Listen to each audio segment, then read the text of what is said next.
Hi. How is everybody? Okay, I need you all to move right up here. No? Okay. My name is Brian, and I have not placed a bet in 2 months. It'll be 10 years. So. And I am Christina, and I haven't placed a bet in about 3.5 years now. I think what we're going to do to start is just share a little bit about, I think, coming to Las Vegas. You want to start? Yeah, I'll start. So I'm Christina Cook, recovery 3.5 years, and I was a gambler for about 15 years. I'm from Oklahoma, and I know you may not know the landscape of gambling in Oklahoma, but we currently have 143 casinos. And where I lived, there was probably 8 within a 30. And they're these big, huge Vegas-style casinos. And there was about 8 within a 30, 45-minute drive of me. So there was plenty of opportunity. The one thing I can fortunately say about the gambling landscape in Oklahoma is there's no online gambling, there's no sports betting yet. You know, it's a big yet at the end of that. But so, and I don't necessarily have to face it when I walk into the stores in the capacity that some states do. So I find gratitude in that. But, you know, I gambled for about 15 years, the last half of that being destructive to my life. And so when I found recovery, it was interesting, you know, what that was going to look like for me as a woman in this space.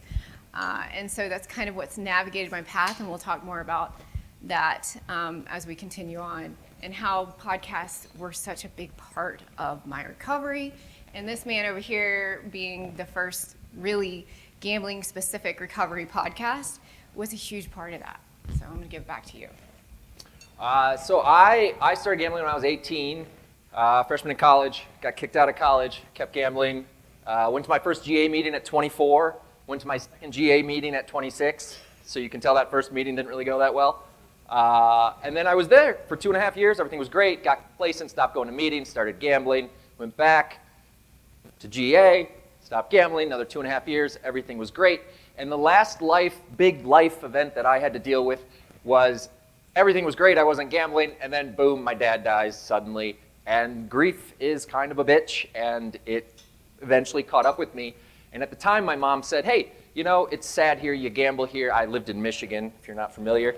And she said, you always want to live in California, why don't you go live in California? And I said, all right, that's a good idea. So I worked a bunch of overtime, I cashed in my 401k, I loaded up my Ford Focus, and I drove from Michigan to California. Stopping in Arizona at a casino, stopping in Las Vegas to gamble. Before I arrived in California, I had lost 30% of the money I moved out here with. Continued to gamble, and eventually placed my last bet not down the street, I guess, but much farther away at the Bellagio, whatever that 9.5, almost 10 years ago. And then when I stopped gambling, I realized I need to talk about this, but I don't have any money for a therapist to pay you fine people. So I decided that I listened to podcasts, and I was like, oh, what if I just talk to my friend about my gambling? And he acts as my therapist, right? We're just going to have a conversation. So we did that. We started January of 2015. Recording episodes, me telling my story, and then my story ran out, and then we went, now what? And then all of a sudden, you know, we got an email, and somebody said, hey, I heard your podcast. And we're like, you're one of the 5 people that listen? And they're like, yeah, I'll share my story. So then they came on, and slowly that has flipped and flopped, and to the point where Ted came on and shared his story. Rich Taylor, who was here from BetMGM, has come on to talk about responsible gambling and what BetMGM is doing and his work with veterans. We've had, most of the stuff that I do is about 200, I've done 360 episodes, all of them about an hour long. 250 of those are people who lived experience sharing their story. And that to me is the big key to all of this. I thought, what would I want to hear if I was listening to somebody else share their story? I want to see how this person gambled. I want to know how they got to where they're at, what kind of steps. And I want those little minor details. I went to see this therapist, but that therapist didn't really work out for me, so I went to see another therapist. That worked really well, but then I supplemented with GA, and then I went to GA for 3 years, but then that didn't work, so then I started using an online support group. That's what I think people want to hear. They want to hear, like, no, exactly what do you do? There's an example I always use. Oh my gosh, I forgot her name, and I feel bad. But she works for the New York Council on Problem Gambling. And one of the first conversations I had with her, she told me that she would tell clients which exact door it was, what color the door was, and where to park when they were going to see their therapist. And I thought, that's a really excellent detail that I would want to know, because if it was me and I didn't know where to park, I'm just going to drive back to the casino. I'm not going to go get treatment if it's hard at all. And so no barriers to care, and so I think helping, sharing stories does that. I think that's what people need to hear, are the minute details. And that's what I get connected with other people in recovery with, is when we're both like, oh, remember when you were pressing that button, and then you wouldn't press it as hard, thinking that that was how you win a jackpot. And like those stupid details made me feel more connected to people that gambled, which then created a community. And that is what I think helps people not gamble, is being part of a community. What do you think, Christina? I just want to say something to that. You know, some of our most popular, we do the Bet Free Life together. We'll talk more about that in a thing. But some of our most popular episodes in like Bet Free Life is when we talked about kind of the habits of a gambler. And I remember sometimes in media, there was this particular piece I did, and they asked me, well, they were going to do a photo shoot, and they said, can you bring your lucky rabbit's tail with you? Like, we want to take a picture of this for the piece. And I should have known that's just how disconnected they are from the actual reality. But I remember just telling her, I'm like, Lucky's rabbit, like, who are you talking to? It's how close you parked to the casino door that's going to determine whether you were going to have a good night or not. So like, you really need to like bring this back into this, you know, space. And it was just kind of one of those things. But honestly, when you connect with somebody who struggled, you'd think the least thing they wouldn't want to talk about is kind of the behaviors of somebody who is compulsive, or however they identify to their problem. But those are some of the most popular episodes, or some of the ones we've gotten the most responses on, is like what habits we did, or what things we engaged in that made us feel luckier, or, you know, and that's that connection, right? That's that connection between people who have struggled with this, and it just kind of connects you, like, oh, okay, you know, I thought that was maybe, and I apologize for using the word crazy, because I can't think of another word sometimes, but just those things that we think ourselves, like, is it normal? And then you hear somebody else say it, it's just kind of that connection of like, okay, it kind of just brings back to the, you know, just brings you back to like, I'm not alone in this. You know, there are other people who have done this. And so I think that's interesting when you said that, and I thought I would share that little tidbit. But I was gonna ask you, how did you feel coming back into a casino for this talk? I think it's important to talk about this. So this is there's a casino, and I live in Connecticut now, and there's a casino there called Mohegan Sun, and they have concerts, as most places do now. And so I went there. So I did go back to a casino 2 years ago, but I just walked through, and I was with my wife, my mom, somebody else, so it's not like the opportunity existed. What was it, 4 months ago? I had gotten an email from the Nevada Council, and it said, submit to present.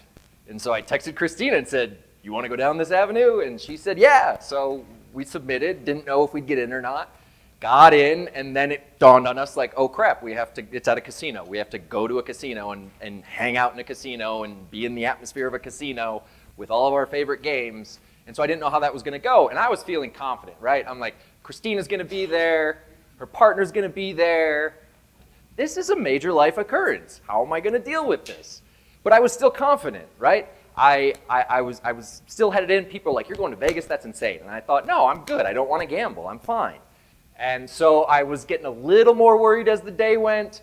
And then I got on the plane, and I got off the plane. And as soon as I saw the slot machines in the airport, I just started laughing.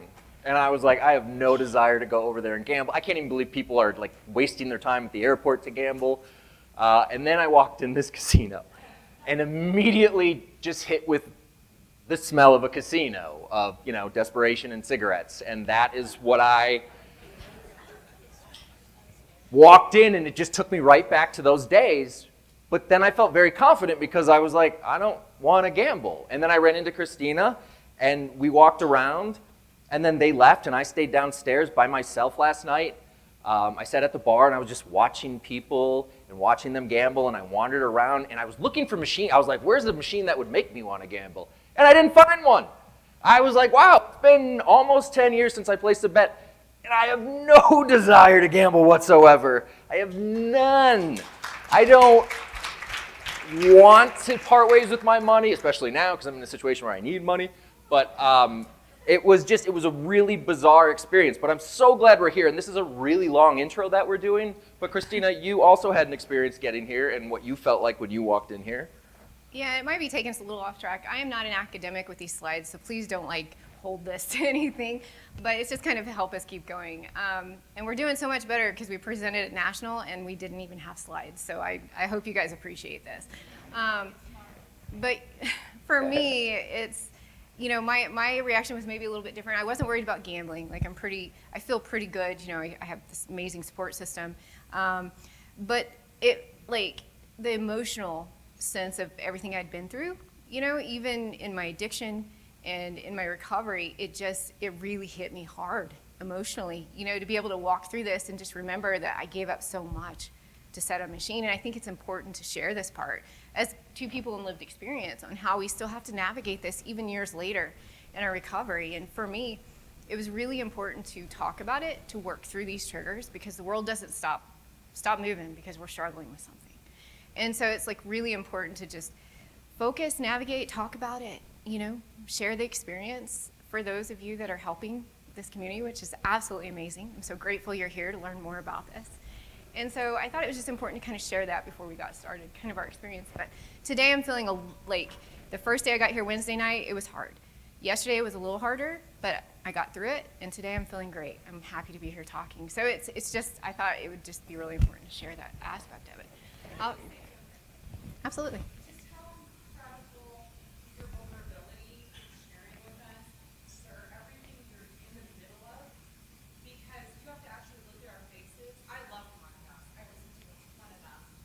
And I imagine sometimes they feel a little relief not having to look at the listener's face, and for you to stand up there and share everything that you're experiencing, your emotions while they're happening, just thank you.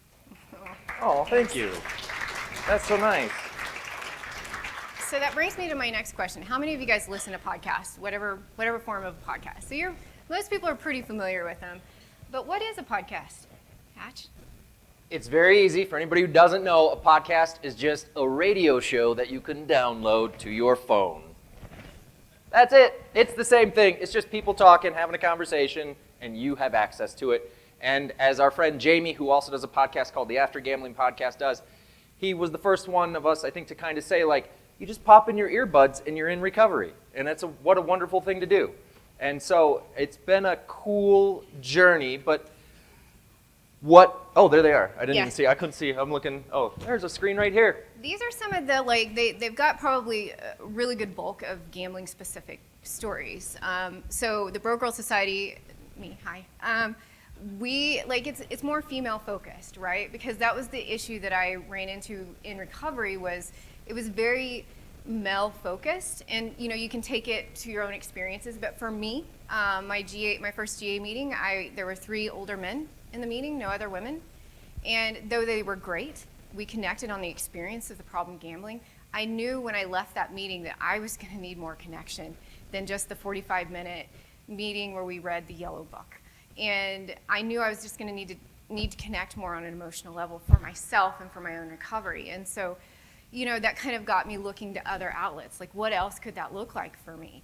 I was in therapy, which was a next step for me, which I recommend for anybody in struggling. But then I started looking, and I'd never listened to podcasts before, but I started just searching on the internet for other things that were going to be helpful. And that's when I found his podcast and Jamie's podcast. And one of my really good friends, and I feel terrible because for some reason it's not on here, but she does the Ambitious Addicts podcast, Beyond the 12 Steps. She asked me to come on her podcast, and I fell in love with the format. And so I thought I could just share my story, and it could be helpful for somebody out there looking for just some kind of recognition in the story, right? And so I started kind of vlogging, doing some things, started the podcast 3 months into my recovery. And it changed my life. I got so much, so many people reached out to me. He reached out to me pretty early on when he discovered I was doing a podcast. And the stories I was getting, the emails I was getting, the messages I was getting. I started the Broke Girl Society Facebook group. We have over 2,000 women in this group. who are struggling or in recovery for problem gambling. And to have a space that's safe and specific, a lot of times I think people, they say the things we know, like GA, Smart Recovery, Recovery Dharma, Celebrate Recovery, all these different things, right? Great. But to have just a space that's dedicated for women, you have women that have been maybe harmed at the hands of men. And so to say that the only place that they can recover is in a space with men may not necessarily work for them, right? So it's like, let's create spaces that everybody can connect with, find their healing, figure out what's next for them. And that's the importance of like podcasts in general, like All In. He's got a great podcast, like he said, with stories. He's got clinicians on there. He's got responsible gaming conversations. He's got like Judge Moss has been on there 3 times, I think. Yeah. And yeah. And so lots of information, lots of ways to navigate what they're going through. Fall In is military, specific to military, people in the military. Dave Yeager is doing amazing stuff in this space. And if you ever see him, I hope you shake his hand and you tell him how amazing he is, because he's really, really doing some amazing stuff. Voices, this one's kind of clinical, but it's also done by somebody in lived experience. He talks with all kinds of people, but he likes to talk about kind of the clinical stuff. I'd say he digs in a little bit more and has a little more of those conversations. And then the After Gaming podcast with Jamie. Jamie's just fantastic. But, it's just kind of gearing to specific needs. And then the Bet Free Life, Hatch and I do, it's a YouTube format, so it's video format. Sometimes we go live. We tried to do live for a little while, but life kind of gets chaotic and we can't always do that. But there's lots of just videos and conversations where we've interviewed people on camera if they're willing to do that part. And then so the thing with podcasts too is just, even if it's not maybe any of our podcasts, but just, they're so helpful. There's so many out there that people can connect with whatever they're struggling with. And it could be, sometimes I get people who reach out to me. I had somebody reach out to me recently who struggles with buying bath bombs, right? The compulsive, I know we're all like, what? And I remember when she reached out to me, I was like, what am I going to say to this bath bombs? And she's spending thousands of dollars buying bath bombs. And so what I did is I connected with the compulsive part of it, because that's the compulsive part that I connected with. And so, I worked around it and was able to kind of connect her with some resources that kind of maybe connected her a little better than necessarily the gambling, but just being able to help kind of steer people. Codependency, Melody Beatty, am I saying it? Like, she's amazing, the stuff that she's doing. And, I found talking with women, codependent is a big connector in a lot of that. And so family support, affected others. I wish there were more for gambling specific. I do a version of the podcast called The Other Side, where I bring on women who have been impacted by their partner, husband's gambling, just to kind of have that version of it out there. I wish there were more. And if you guys know of more and I don't know it, let me know. And just things that are motivational, that just pump you up. And then anything that can help somebody with finances. That's always a big question in recovery, is how do I fix this? So, there's so many ways that they're helpful. What's my next one? Okay. So power of storytelling, as you can see, lived experience sharing their story. Is there a podcast episode that's maybe impactful that you still think about? So I got an email two days ago. I was telling you about it last night. 2 days ago. So my recovery has not been, I haven't gambled in 9.5 to 10 years, but my recovery hasn't been exactly clean. I have, my gambling brain is like, what else can I do that feels this good? And so I did day trading for 2 weeks, and then at the end of the 2 weeks went, I'm just gambling. What am I doing? But then here's the weird one that I don't like to say out loud, especially in front of a crowd this big, but I will say it because it's important to talk about baseball cards. Baseball cards. I went bath bomb crazy on baseball cards because I was trying to minimalize my life, and I thought, let me get rid of those old baseball cards of mine. And I did, and then I used the money I got and bought more to sell more, and went and did this whole thing, and my finances just went this way. And it wasn't until I was caught by my wife, and she said, what the hell are you doing? And then it dawned on me, and I'm like, this is just gambling, oh my gosh. So I did that, and I talked about it in an episode, I want to, 311 or 331, I don't know which one, but I got an email 2 nights ago from a kid. I say kid, I'm assuming kid, probably a grown-up person, but And he said, oh, I'm in Maine. I reached out to Maine, and I talked to somebody that you know there, and she said that you did an episode on baseball cards. I listened to that. Could I talk to you? I haven't emailed him back yet. But yes, he can talk to me. And that's what happens with these podcast episodes. Somebody listens to Christina, and they email her because they identify with her, and then she just talks to them. I think most of us, and I don't know, other people with lived experience, where's the people with lived experience who would like to raise their hand? You don't have to, but if you would like to raise your hand, my lived experience people. Hell yes. And I really appreciate that Nevada has taken an interest in lived experience. Nevada. Oh. Say Michigan. You say Michigan. I can say Ypsilanti, Michigan. Hell yeah, I live there. Sorry, I screamed. Nevada. I've made it this long, all right? Don't make me angry to go gamble now. Nevada, I appreciate the lived experience that you have brought in with Saul and Rob and Mr. Ted and us. That's really, it's because we have a lot to say. We have wonderful ideas. We have experience. So I just appreciate that you have brought in lived experience to share their stories. But this is what happens, is we do an episode and then somebody identifies with it and then they want to talk to us, because most of us, we just want to be heard. We want to feel like somebody's listening to us. And I think that's what recovery is all about, is just somebody listening to the shit you're going through. And somebody just nodding along, saying, it's going to be okay, you're going to be all right. Now, obviously there's mental health issues, and so that's why we need all of you with your clinical backgrounds to identify comorbidities and whatever else is going on. And that part is wonderful. And we like to talk to all of you so we can then recommend all of you to all of our people that we know in recovery. Like, you should talk to Sharon, because Sharon is a really good clinician. And so that's how this all works for us.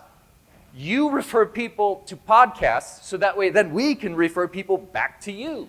And we can make sure that everybody has somebody to talk to. And I think that's the best part about the podcast, is the connection. Hashtag talking helps, and it really does. That's a Hatch thing. Everything we did on the Bet Free Life was hashtag talking helps. And it's. I'm not good at social media. That's Rob's function, not mine.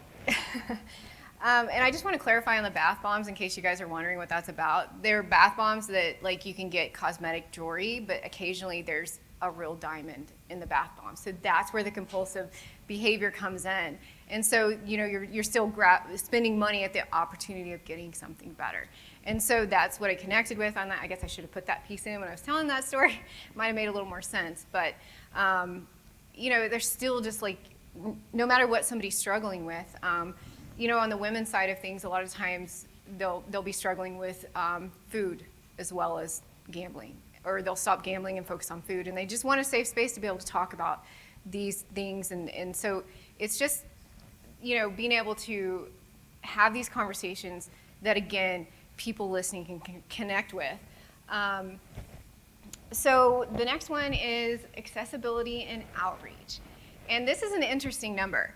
So worldwide in 2023, and I forgot to put my source on here, but Google it. I think it'll match the numbers, because I am not an academic. But worldwide, 460 million listeners listen to podcasts. And I listen to all kinds of podcasts.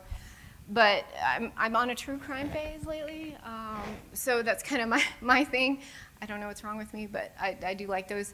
But in the U.S. alone, 164 million listeners listen to podcasts. So, it's an extremely valuable tool if somebody is really looking for that. And the beautiful thing about this is they can listen to it in their car. They can, like a busy mom who's got, soccer and all these different things, school run and all these work, she can put it on while she's doing a walk around the soccer yard. She can put it on while she's cooking dinner. So there's a lot of convenience in it. Plus you get to dip your toe in the recovery pond at your own pace. Like if somebody's just wanting to explore if they even have a problem, or try and connect back to, is this something, like I'm not maybe experiencing financial harm, but my relationships are breaking down, or I missed something because I was gambling. Like everybody can connect in their own way. We all connect with something compulsively having a hold of us, but it may just look different on the outside. I get people who don't experience financial harm, but then I get people who experience tremendous financial harm. And so it's like finding this balance of where we can all connect. And I think I asked Rob, which you guys will hear him later. He's amazing. He's an analyst guy. But what did you say the percentage was of people that are probably listening in a recovery capacity, Rob? 5% of this is listening probably specific to gambling or recovery? Yeah, recovery.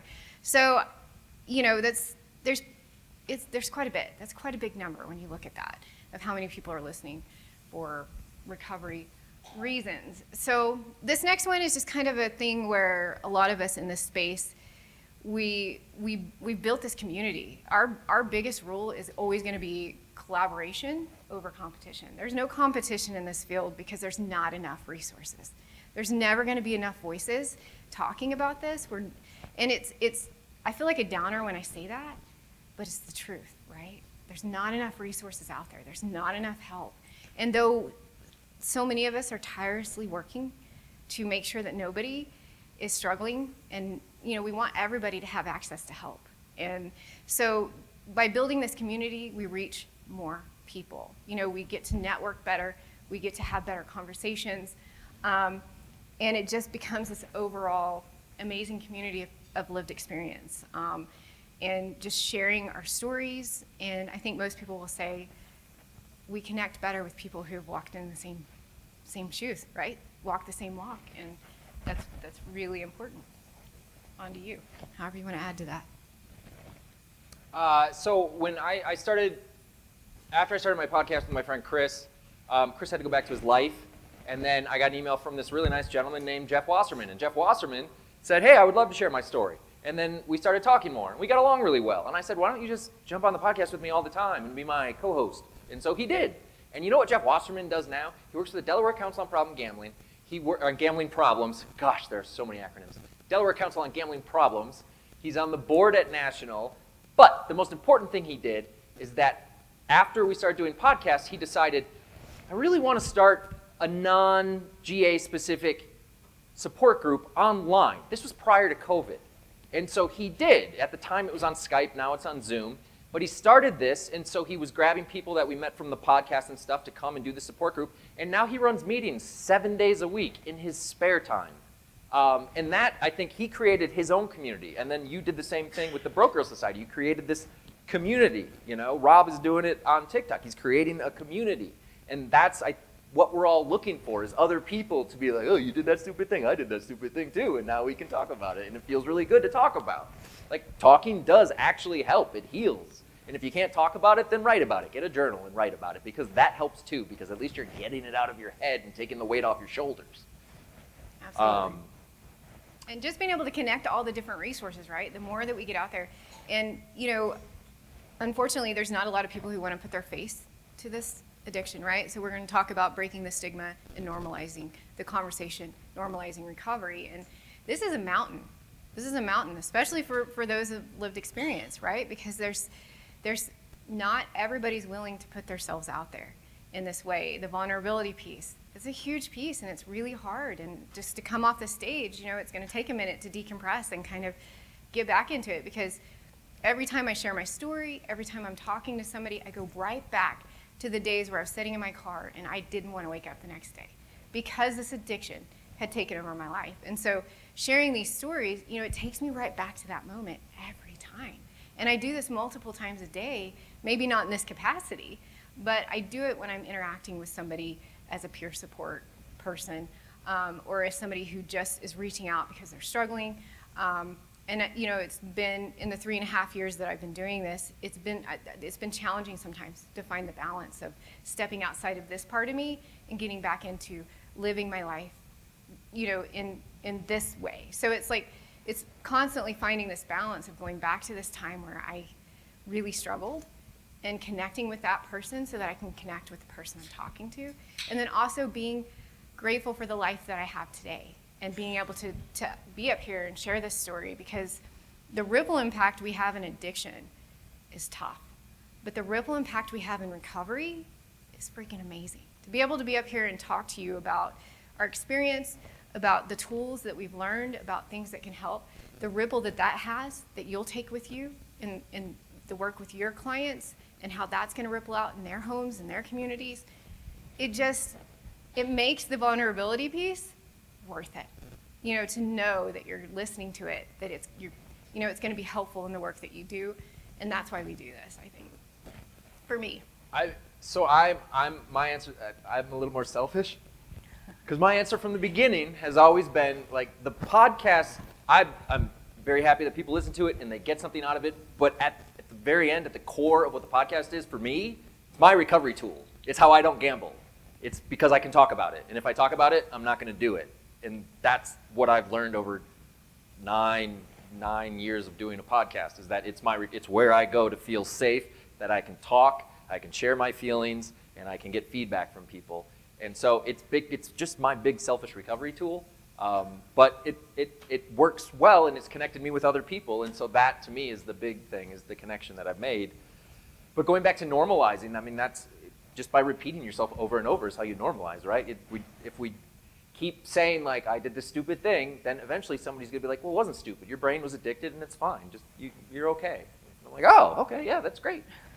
Just do the work, do the work to get it back to healing and thinking we could probably talk all day about how our brains just kind of miswired in addiction and how it took us things and we made irrational things seem rational and all these things. And there's so much work that we have to do to be able to rewire that they just talked about and, that you hear throughout this conference. I don't have the answer for breaking shame, but the biggest thing I know that I can do is to share my story and to talk to other people and give them a space to share their story. And the more stories we hear, it makes us realize we're all human, right? Everybody has something. And it may not look like what we're going through, and we may not necessarily understand what they're going through, but the piece of this is that we're all human. And this human experience, I don't think any of us get through it unscathed in any way. So, it's just connecting on that. And the more we share, I'm working on a project with Rob called Humans of Gambling on Instagram.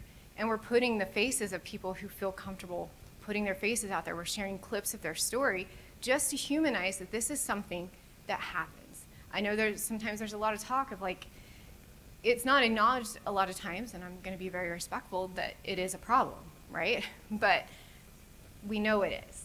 And so to be able to talk about it and say, this is a problem, this is real, this really is affecting people. And, I know it's been talked about probably too, the suicide rates, right? The problem gamblers. But it's never really mentioned in mainstream media, but it is a real thing for people. I felt it. He's felt it. Like, it's just so important that people can understand this is a problem. People are impacted, but there is hope. There is help. There's recovery. And so that's my mission. When you see me talk and when you see me do these things, is I just don't want somebody else sitting there thinking they're alone in this, because I don't know how many of us with lived experience felt that aloneness for so long, and we're not alone.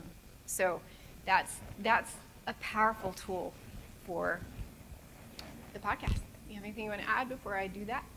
We appreciate your being here and listening to us today, and we just generally appreciate the work that you're doing and the fact that you're here learning about it. Yeah, thank you. Thank you.